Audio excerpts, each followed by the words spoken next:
Happy Monday. Good afternoon. 5 o'clock. Thank you for joining us on the Windy City Chicago Bears podcast with my buddy Patrick Schmidt. I am Mark Carmen at the Carm Fondly on Twitter. Schmitty, good Monday afternoon to you, my friend. I had a very busy weekend, and we've got a very busy show today as our sweepstakes is continuing. We are giving away a Justin Fields amazing jersey. You can, if you're on YouTube, look at the description of the show. It shows you how to get involved. You can enter every day, following Patrick, following myself. Lots of ways to increase your chances to get that coveted number one jersey. Schmitty, how are you?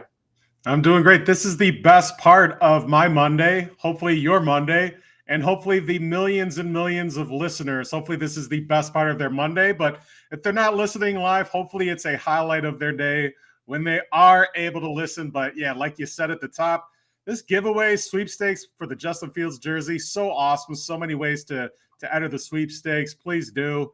But we got a fun conversation on tap. A lot of draft talk, but plenty of fun stuff about our beloved Bears. Yes, Patrick Schmidt is our college football fan-sided guru, so we will dive into his favorite part of his draft discussion today, whatever that will be, and I've got some thoughts as well. And we are going to give you, coming up, our top 5 Bears draft busts. Schmitty, I'm going to tell you, I did a deep dive today. I probably spent too long on this because there's so many options. Yeah, I was going to say it's hard to limit it to 5. I mean, it's Cedric Benson, Curtis Enos. Which way do we want to go here? And no spoilers. Yeah, no spoilers. Well, that's a slight spoiler. They're both not on there. I could say that. But here, let me tell you about my weekend here, Bears fans, and please jump in. Feel free on the chat, and I would love. I'm trying to mount a movement here to keep the Chicago Bears in Chicago at Soldier Field. And I understand. It's not a perfect place. It's a pain in the ass to get to. It's a weird configuration. Why we have a spaceship on top of the whatever you call them, what word am I missing right now? The poles, the monuments, the columns, right. Why that whole scene and the columns were landmarked and we can't move the columns. I get it. It's not perfect. But the Chicago Bears belong in Chicago on the lakefront, and there can be improvements made. And we discussed this somewhat last week. I sat there at the 18th Street Bridge on Saturday, and I'm interviewing just borderline harassing people who are walking their dogs, running and whatnot. You want the Bears to stay at Soldier Field? And these are people in the neighborhood who maybe don't like, I don't know, the traffic of a Sunday and want a peaceful neighborhood, and maybe they don't go to Bears games. But to everybody that was there, Schmitty, yes, I want the Bears to stay in Chicago.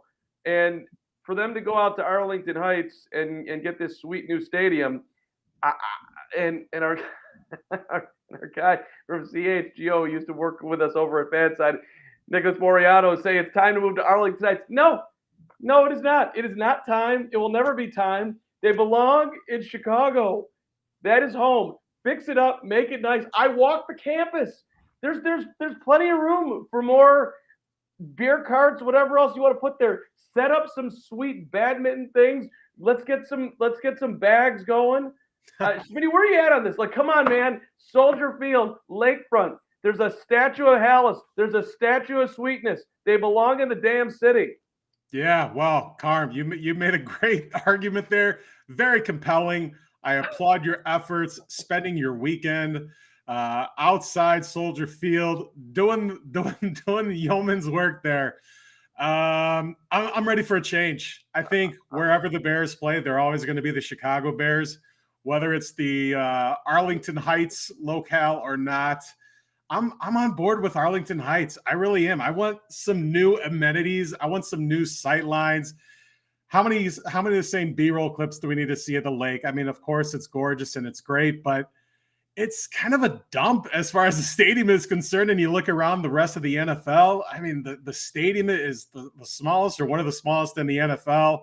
I'm ready for a change. It's probably always going to be hard to get to seeing the Bears play, whether it's in downtown Chicago where they have the buses, all of that. It's gonna be tough to get to Arlington Heights too, because those highways are not equipped for the influx that would come on a Sunday morning, afternoon, or the rare Monday night. But boy, whatever happens, there needs to be a huge infusion of money, like more than you and I can do, more than a GoFundMe is going to be able to do. But I'm ready for something different. I'm ready for a new stadium, a domed stadium, someplace where they could potentially host a Super Bowl. That's really what it's all about. Bring in more money for this franchise that, let's face it, they don't want to cry poor, but they're not flooded with cash like some of the other owners in the NFL are. Can I try to argue against you as best I can here, just to pick it apart? Number one, are you going to be able to afford tickets to go to the Super Bowl? Like, what's it going to really matter to you if the Super Bowl is played in Arlington Heights? What will that do for you personally, Schmidt? Me personally, I'm not going to be able to go to a Super Bowl at Soldier Field or Chicago Bears Stadium at Arlington Heights or anywhere else. So I would love to see it, and I would love to watch it on TV. Say, hell, that's where the Bears play 8 times a year. That's our home stadium. So it doesn't affect me personally as far as seeing a Super Bowl, but I would love to see the Bears play in a Super Bowl, one day in their own home stadium. Maybe they host some Final Fours, some other big time events that could come to a new stadium. Okay, all right. Let me rewind back to the whole getting to the stadium part. Like, people are like, oh, it's gonna be sweet, and you named it. Like, going to Arlington Park on 53 and whatever the Bears' new FanDuel stadium is going to be.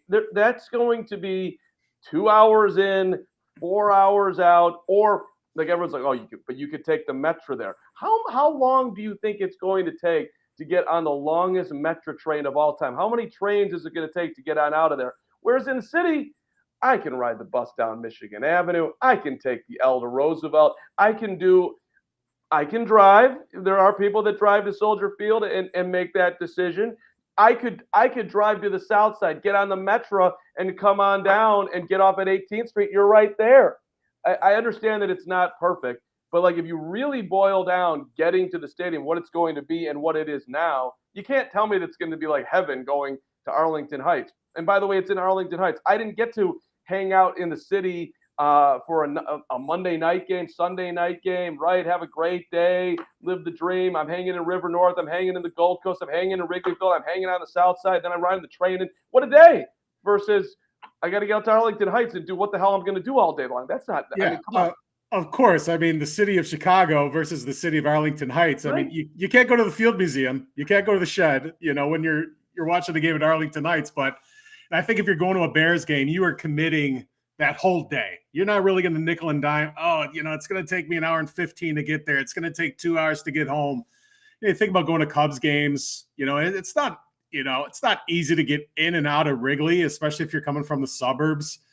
So it's a commitment. It's a day-long event. I think that's kind of a sunk cost. It's going to be hellacious no matter what. But, the way you made that argument for Chicago's public transportation, I really think you need to get Lori Lightfoot on the phone here and maybe join her cabinet or whatever they call it for the Chicago mayoral office, because I have never seen someone stump so hard for the CTA. The CTA right now is having its troubles. Hashtag get safer CTA. Let's go. I want to be able to ride you at any time of day and not feel like, come on, you can do this. Let's I'm with you, Mayor. I got your back, but you can do this. And to Schmidt's thing, listen, everything on the table. Let's get a roof on top of Soldier Field. There's some really smart people out there. I'm not one of them, but somebody can figure this stuff out. Now, the stadium size is an issue to getting the Final Fours that you're talking about. But hey, maybe we don't get the Final Four, but maybe we've got the sweet roof. Let me throw you another angle. You look at what happened in Los Angeles. The San Diego Chargers are now the Los Angeles Chargers. They belong in San Diego. That didn't happen. Okay. And the Rams should, in my mind at least, should be in St. Louis, but whatever. At least there's history there, and Eric Dickerson was running around. They paid $5.5 billion for that stadium. Now, the Bears Stadium probably was not going to cost that much, but it's going to be in the $2 billion range, $3 billion. And the McCaskies have a ton of money, but they're not the richest NFL owners. By the way, shout out to damn Buffalo, where the Pagulas, Schmitty, $5.8 billion in net worth, Terry Pagula with a B, and they're getting $850 million from taxpayers. I hope that does not happen. Zero money. Let's have some integrity. We schools and everything else that make the regular person live their life in the best way, way more important than a football team. NFL teams want to be in cities like Chicago. You're not going anywhere. It's a little bit different in Buffalo, but the Pagulas still shouldn't be getting that dough. Yeah, integrity and billionaires, those are two words that rarely go together. Right. Well, it could. I mean, we could get some Bill Gates going on here. He's giving back a ton, but whatever. The Pagulas are getting their money. But here, my point is this. Listen, maybe it makes sense for this sweet stadium to have two tenants. I don't think the Bears would necessarily sign up for that, but maybe when they see the bill that it's going to cost, if there's no taxpayer money, maybe they'd be like, all right, well, we'll share it with somebody, because having, 10, 11, 12 events a year in one place, as great as Bears events are, it's a lot better if you can double that with a second tenant. Or I'll throw out there, let's say the Bears are not on board and Soldier Field is sitting empty. I'm down for a second team coming in and playing at Soldier Field. Let's go two football teams. We got it in LA, and they don't even give a shit about football. I mean, it's true. Yeah. I mean, it's USC and then big gap, the Chargers and the Rams, and the Rams just won the Super Bowl. Chicago, third largest city in the country. New York's got 2 plus Buffalo. LA, like you just said. I don't think Chicago would support a second NFL team, especially if it was an expansion team. I just don't see that happening. Don't think there's going to be any teams relocating anytime soon. Like, is Jacksonville going to come to Chicago? I mean, I don't know. I can't really get on board with that.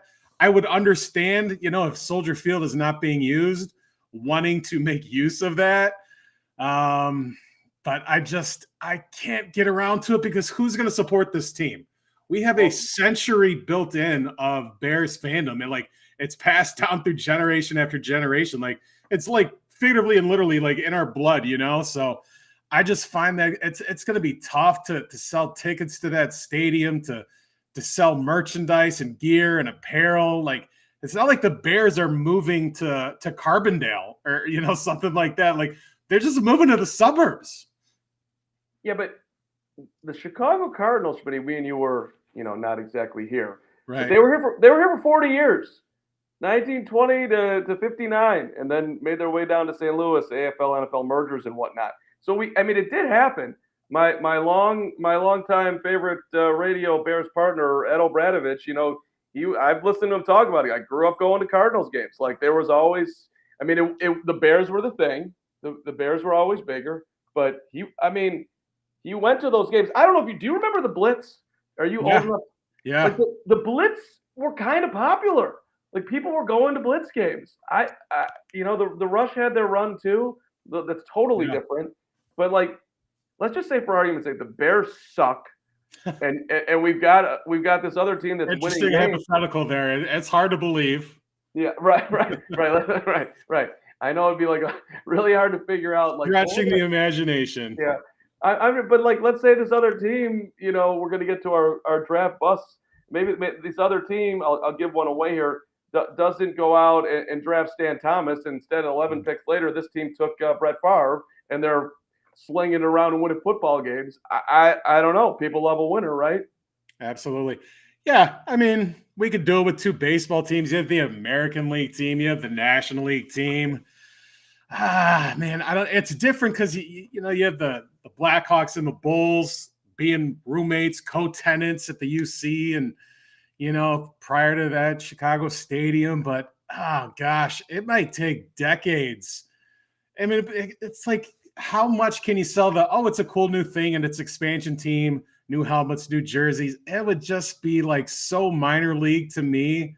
I think it would be a really, really, really tough sell. the Chicago Jagbags coming over There you from go. let's shout out Put to it my on a guy. jersey. Yeah. Shout out to my guy Mike North, who's going to be on the Windy City Bears podcast. I'm going to scream at him about Trubisky and Fields later in the week. I listen.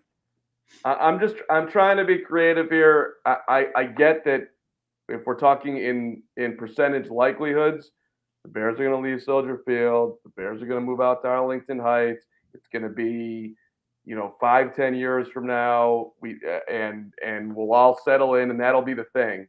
But like, end of the day, like I wish that the Chicago White Sox still played at Old Comiskey. Mm-hmm. I wish. I'm so happy that the Cubs renovated Wrigley Field and never moved out of there. Give me all the jumbotrons and everything else, all the suites. Let's go. I mean, I can't stand that it's tickets that used to be in the upper deck behind home plate, which were a great value, are now suites. That sucks. But at least you have Wrigley Field. Chicago Stadium, which you mentioned, was my favorite place of all time. My childhood spent there. 11-year-old Carm watching Jordan as a rookie. The one playoff game that they won against the Milwaukee Bucks.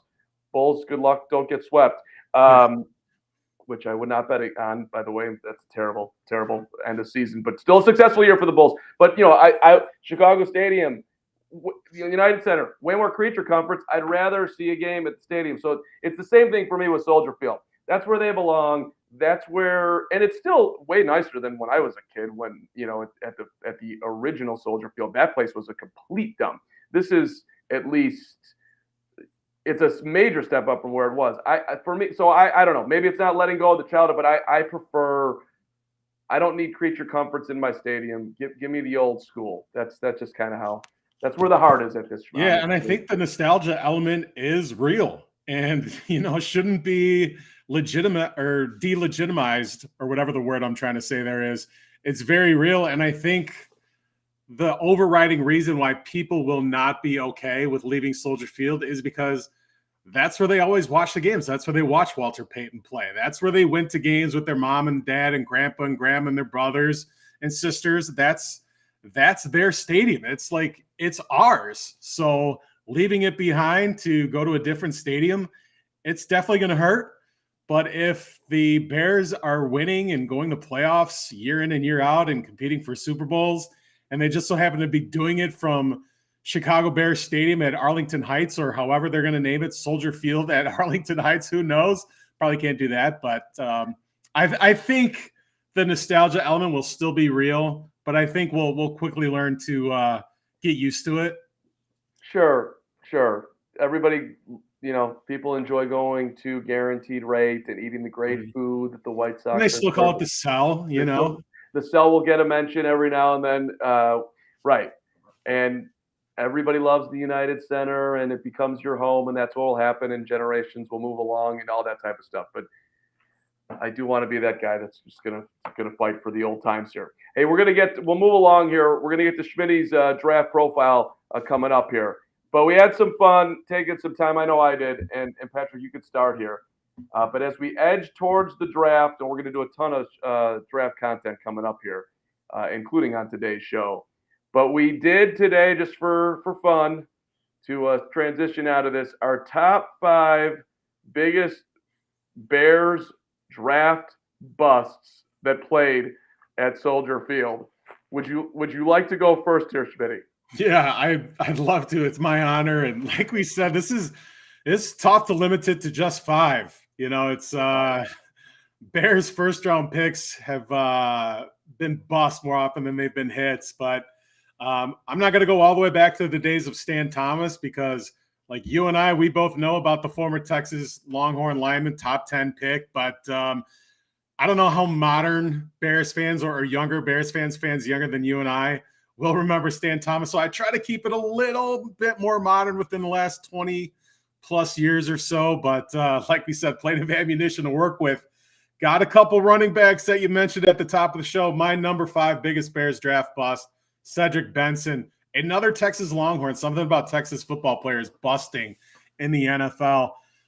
R.I.P. Cedric Benson. When I was thinking about this, I was like, oh man, it's like it's sad that he's gone. You forget about that. But short career here with the Bears, had a couple of good 1,000-yard seasons with the Bengals, but top 5 pick in a year where there were 3 running backs picked in the top 5, Ronnie Brown and Cadillac Williams, the 2 Auburn guys.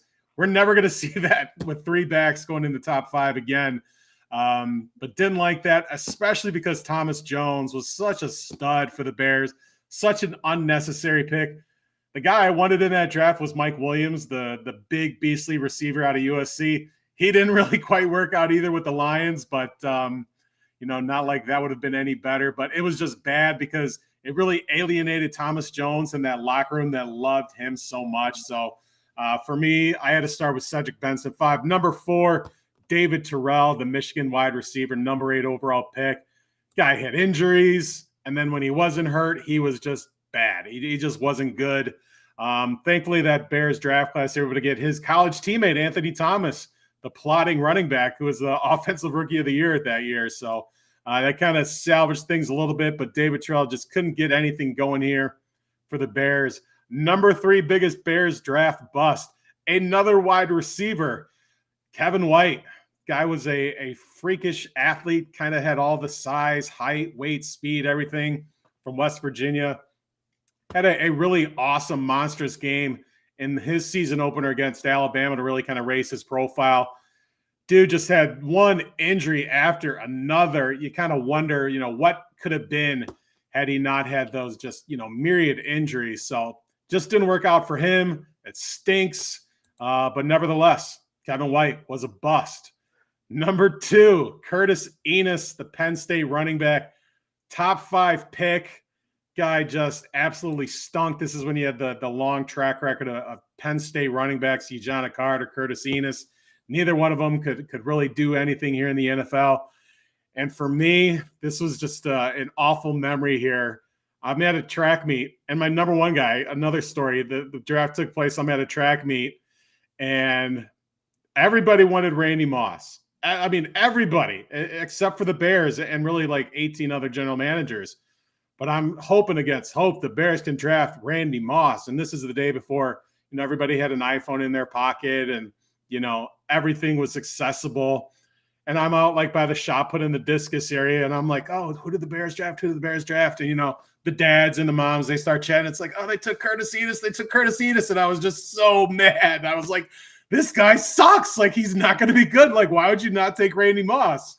And of course, Randy Moss turned out to be pretty solid, had a pretty decent career. And Curtis Enis had anything but that. So that was just, gosh, that was infuriating. That hurt so bad. And, he would probably be number 1, if not for the Bears' biggest draft bust, being Cade McNown, the lefty quarterback out of UCLA. I just personally, some guys, they're just not talented, whatever. Like, it's sometimes it just doesn't work out. Your skills, your ability from college, it just doesn't translate to the next level for a million different reasons, whatever. But this guy's attitude, it was like, we think Jay Cutler had like a don't care attitude, laissez-faire, whatever. Cade McNown was 100 times worse than Jay Cutler, had a very punchable face. I hated that guy from the moment I hated him at UCLA. And it was even worse because, again, I'm at a track meet. We're at Glenbard West, and I hear like, oh, the Bears drafted down, and this was the quarterback loaded draft. Tim Couch goes 1, Donovan McNabb, Akili Smith. I'm like, oh, man, that'd be great if they could get Dante Culpepper. This dude is going to be a stud. Like, this dude from UCF, he's just built different, We think he's going to be really good. And I hear they draft or that they trade down. I'm like, oh, this is definitely for Dante Culpepper. Like, I think this is going to be good. And then like an hour later, I hear, the Vikings move up to get Culpepper and the Bears get Cade McNown, the 5th quarterback in the first 12 picks or whatever. And I'm just like livid. I'm like, you got to be kidding me. Like, again, the Bears screwed this up again. But that's pretty much been the story following the Bears draft. It's like, oh my God, they screwed it up again. But yeah, Cade McNown, biggest Bears draft bust for me. 25 games he made it in the NFL. He had a total of 15 starts, Cade McNown. 15 big starts. Let's see. He had 8 touchdowns in both his in 99 and in 2000. Just looking at it here, he was 2-4 in 99, 1-8 in 2000. You know how hard it is to not get picked up by any other team. Yeah. I mean, that's an enormous accomplishment. But we have some overlapping here, Schmitty. We'll get we flipped 3 and 2, but I didn't even put Kate on my list. Oh, So whoa. Okay. yeah, I'm well, very curious to hear your 5 now. I'm not even saying I'm right because there's just so many options. But I combined it with the reason why I didn't put McNown on there is because if you look at that draft after him, there wasn't any like obvious selection. Not that there weren't obviously a zillion other better picks. So I left him off, which is why I did start all the way back in time, 91, number 22 overall. The Bears draft Stan Thomas. 11 picks later, the savior of the franchise could have been Brett Favre, but no, he goes to Atlanta and then to Green Bay. Thomas, for his career, 56 games, 26 with the Bears, 30 with Houston, a combined total of 7 starts. I mean, that when you just look at that, and like when you look at one draft pick, and you mentioned it by the way with Curtis Enis, and then like right after you see this guy, and then you see HOF. It's like you missed on a Hall of Famer. Mhm. I mean, just imagine if they had gotten that right. So I put Stan on my list at number 5, even though he was late in the first round. Number 4, I went 2008 and Chris Williams, 14th overall. He was injured when they picked him. He did manage to start for 4 seasons, but Brandon Albert, 2-time Pro Bowl guard, was the very next pick. And then there were 4 other multi-time Pro Bowlers in the first round: Chris Johnson, Aqib Talib, tackle Dwayne Brown, cornerback Dominic Rodgers-Cromartie. Like just a straight awful, terrible, misinformed, not doing your homework, horrendous swing at it with Chris Williams. What kind of made that one worse is they draft him as a left tackle, and then the guy ends up having to play guard, in the NFL after having back surgery. So it's like, oh, great, you can't even play the premium position we drafted you to be. Right. Completely, basically, and utterly worthless. All right, here's my flip with you. I put Curtis Enis number 3, and you went through it here. But so this dude was 5th overall, 3 seasons, Patrick. 3.7, 3.2, 2.3. His yards per carry. I mean, that's impressive. Yeah, that also sounds like my GPA in college by semester too. So yeah, I mean, it's not good. Yeah, I was the opposite. I was climbing up like 1.5 to 1.9, and I ended up with a powerful 2.4. Thank you, University of Iowa, go Hawks. Thank God I made it through. But there were 2 Hall of Famers in the first round there: Randy Moss and Alan Faneca, who we've talked to recently. The Randy Moss thing's funny to me. I was at the Bulls used to work out at the Multiplex, which is this health club in Deerfield, and a lot of NFL guys would show up there. Like I would be playing hoops with Donnell Wolford and Mo Douglas. For old school Bears fans, they might know those names. But another one that would show up was Al Harris, who held out on the '85 Super Bowl team. Him and Todd Bell. Al was a great guy, but I remember being like 16-year-old Carm sitting in the steam room with Big Al Harris, and like this is like highlight moment. And I'm like, Al, who do you think they should pick? He's like, I'm telling you, Randy Moss is gonna be sweet. They should take Randy. I was thinking like, what the hell does Al know? Al knew, man. Yeah, it seemed like everybody knew, and obviously hindsight 2020, but everybody knew. Yeah, and we went with Curtis Enis, who I was, I'm going back researching this stuff today. Skip, I forgot, he held out. And Skip Bayless, who was working for the Trib at the time, wrote this scathing piece on like, what the hell is his agent doing? Like his agent cost him like $3.6 million with this weird holdout, and then they weren't like willing to follow through on it, and so he got this like terrible. Like the Bears had already soured on him, so he got this terrible deal to stay. It's really just kind of bizarre to relive that one. All right, number 2, that's my Kevin White, which was just an incredible window into what we had with Ryan Pace, trying to be smartest guy in the room. The dude had 1 good year at West Virginia, junior college guy, and he was, he killed it at the combine, all that, but ran a 4.35 40, but just an awful swing, passing on guys like Todd Gurley, who had been first and second team SEC He went 3 picks later, offensive rookie of the year, and he becomes the offensive player of the year. Let's not bet on that guy. Let's take the guy with 1 year at West Virginia. And then I stuck at number one with I still can't believe it to this day.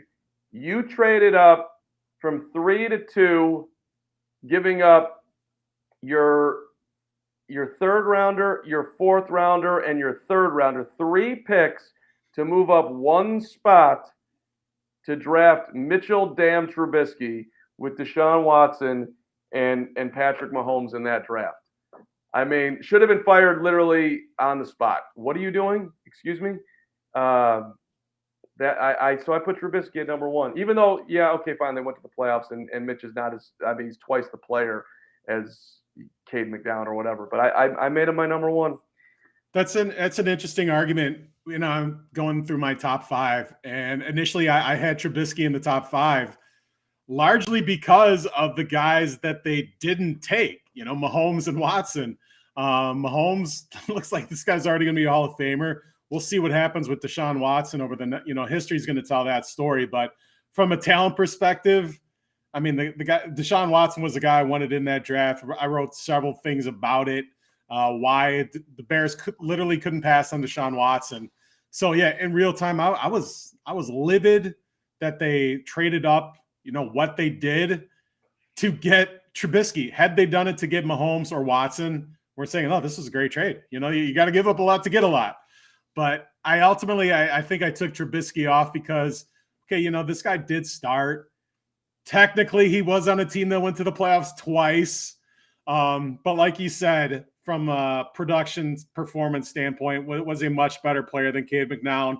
But who they took or who they passed up to take this guy, it's really hard to find any fault in that argument because Mahomes, Watson, good Lord, had the Bears had either of those 2 guys over the last few years, we might be talking about the Bears having a Super Bowl here.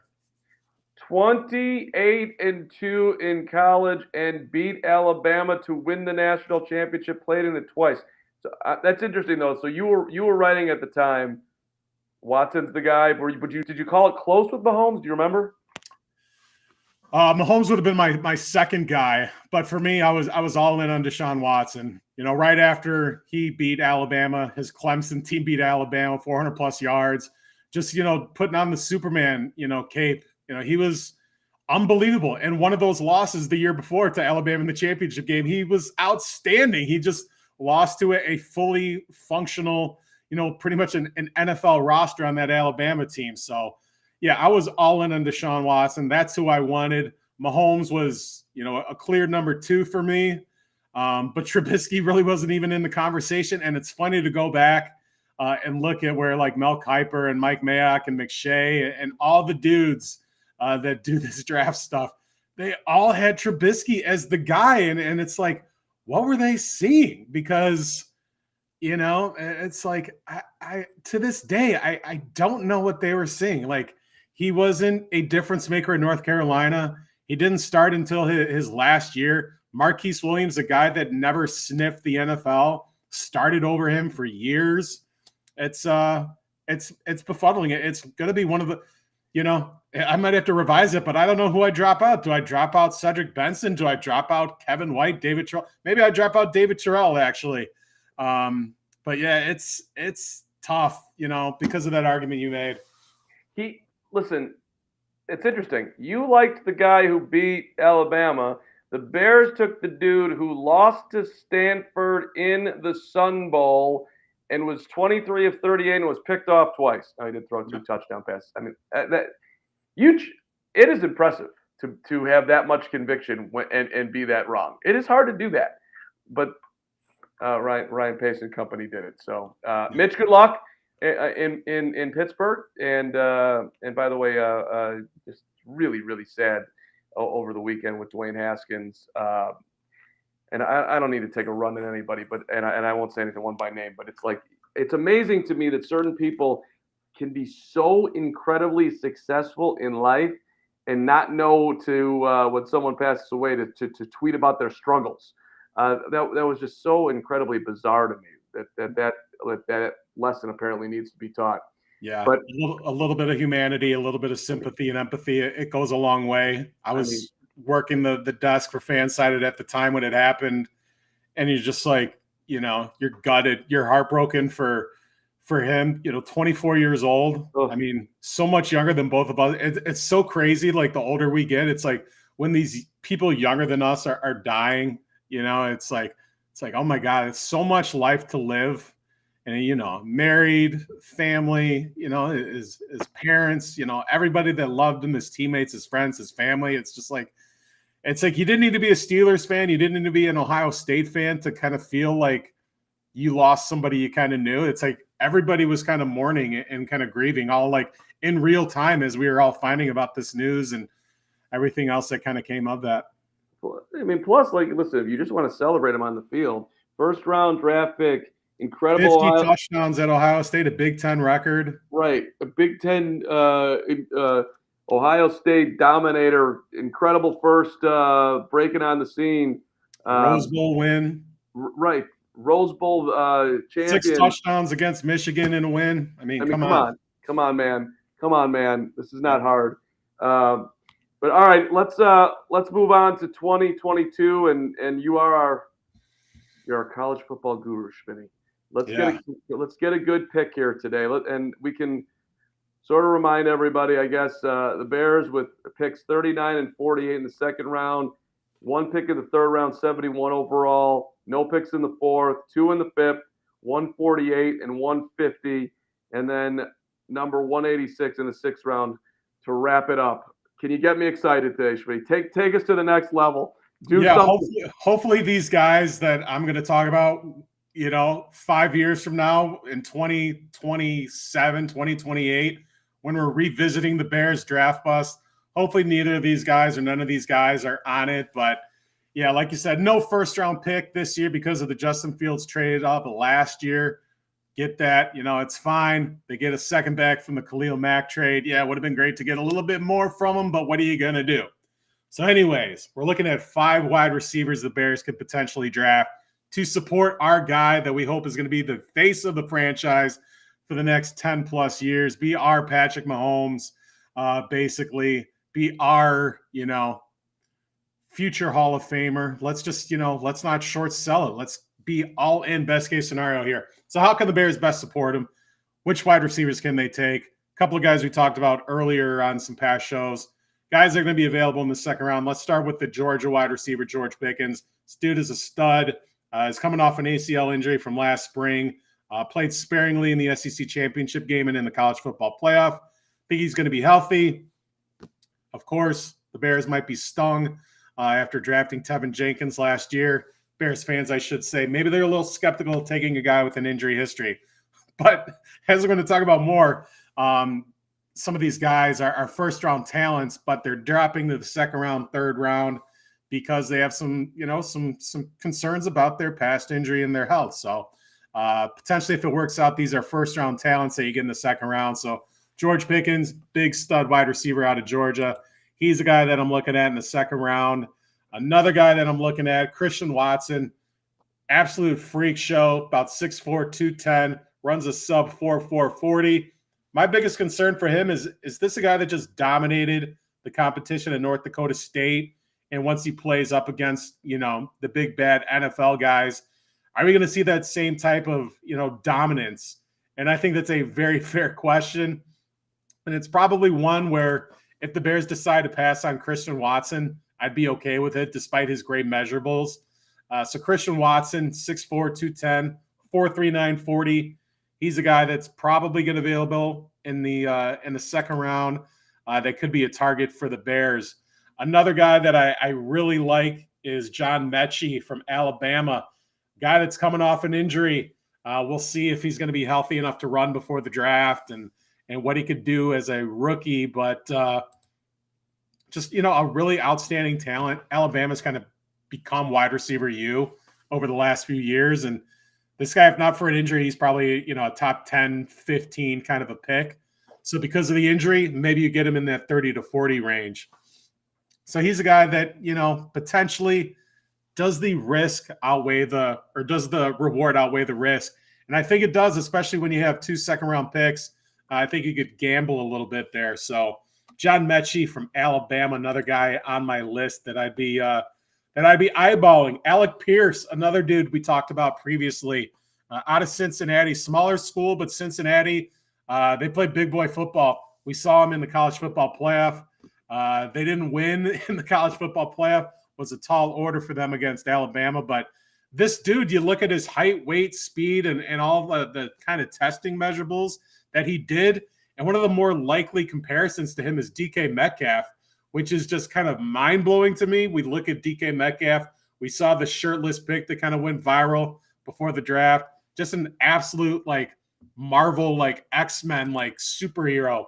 So he's a guy, maybe a local guy out of Glen Ellen from Glenbard West High School. So maybe he's a guy that they look at for maybe their second of their 2 second-round picks. And the big wild card for me, if not for an injury, a neck injury, spinal injury a couple years ago at Clemson, Justin Ross is probably a top 10 pick, like a no-brainer wide receiver 1. And now we're like, maybe he's a third rounder, maybe even slips into round 4 on day 3. But Justin Ross, for me, maybe if the Bears decide to trade down, get an extra pick in that 3rd round or the 4th round, I think he's a guy that maybe you take a flyer on and say, hey, we know this guy's got the talent when he's healthy. Fingers crossed he can be healthy. And if he is healthy, we get a guy that's, maybe a first-round talent here that they get on, potentially late on day 2 or early on day 3. So Justin Ross, a big wild card for me. Certainly some red flags there with the medical, but huge upside for me. So I'm hearing a lot of injury, willing to take risk from you, which I guess, when you're trying to hit a home run, which is where the Bears are at, if they're going to, I don't know what actually competitive looks like here in 2022, but let's just put it from a standpoint. If you're really just trying to support Justin Fields with some elite talent around him, you're willing to take some swings. And hey, if it doesn't work out, well, it doesn't work out. It's worth reminding, at least to myself right now, the Bears have had a lot of success in the later rounds as of late. Of course, we have a new GM in Ryan Poles, but that was the one thing that Ryan Pace did well, really. Right? I mean, Jerry Angelo too before him was finding those, Lance Briggs in the 3rd round, Nathan Basher in the 4th, yep, Devin Hester in the 2nd, a guy you don't think is a Hall of Famer, but he's a Hall of Famer. Some late round gems, Mike Brown in the 2nd round, Olin Kreutz in the 3rd round, right? Alex Brown in the 4th. In those years, you look at who they picked in the 1st round. It's like, yeah, well, swing and a miss, but okay, at least you got Kreutz. I mean, Jordan Howard, not a Hall of Famer, but was a solid player for the Bears, 5th round pick.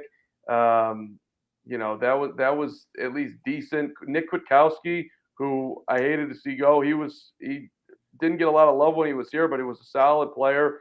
Darnell Mooney, a 5th rounder. Darnell Mooney, this guy's going to be our wide receiver 1, right?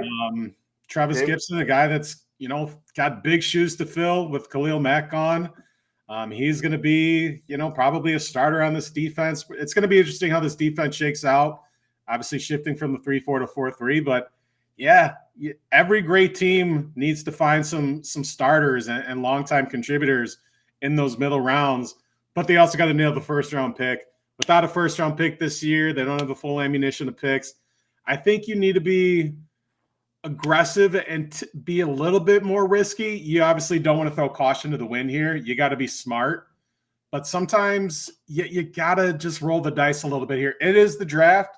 It is a bit of a crapshoot, but I think these guys, there's certainly some valid concerns, but without these concerns, there's no chance the Bears are going to get any of them, in the 2nd round or later. So there's no perfect prospect where the Bears are picking in the 2nd round, 3rd round, and beyond. So, I'm trying to look at the benefits here, and I'm putting on blinders here for the potential concerns and red flags. Well, they wouldn't have gotten Eddie Jackson in the 4th round had he not broken his leg. Now, of course, that's gone a little bit south the last couple of years, but for a second there, it looked like a hell of a pick. And we'll continue as we get closer and closer to the draft with our just deeper and deeper dives into individual players and what the Bears are going to do. My favorite part of today, though, was when we were laying out the outline for the show, and I had on there. Well, let's talk about Ryan Griffin. Let's talk about Dane Cruikshank. Let's talk about Tavon Young. Let's talk about Matt Abrams. The Bears' new slot corner. Schmitty, you were having a heart attack. I don't want to talk about it. He's like, we get it. You're signing these 1-year guys who suck and who are cheap and are never going to move the needle here.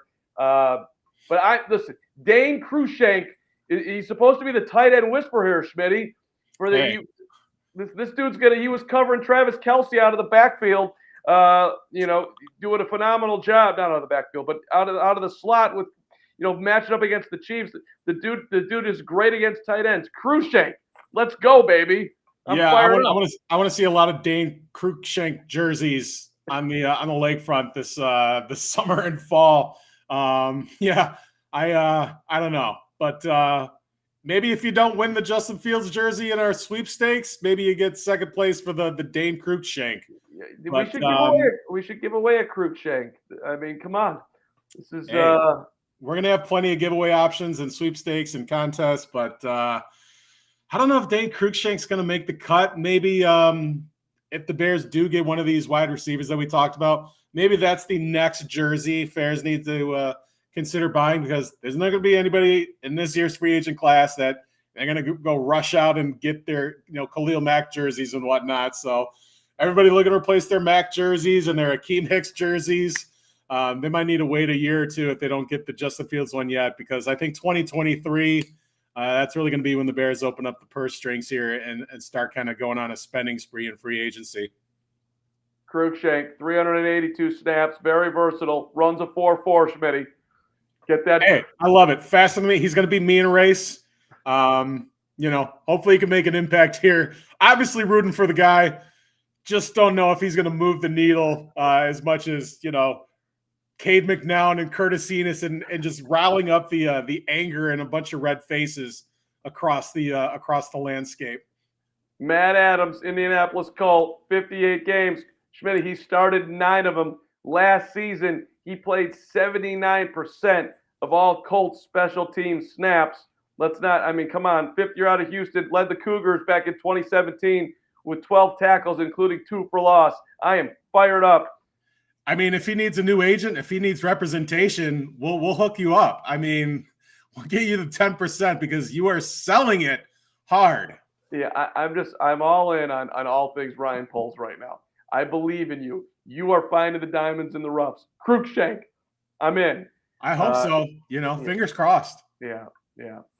All right. Hey, the Windy City Chicago Bears podcast every Monday at 5:00 in your off season as we continue to crawl towards the draft here.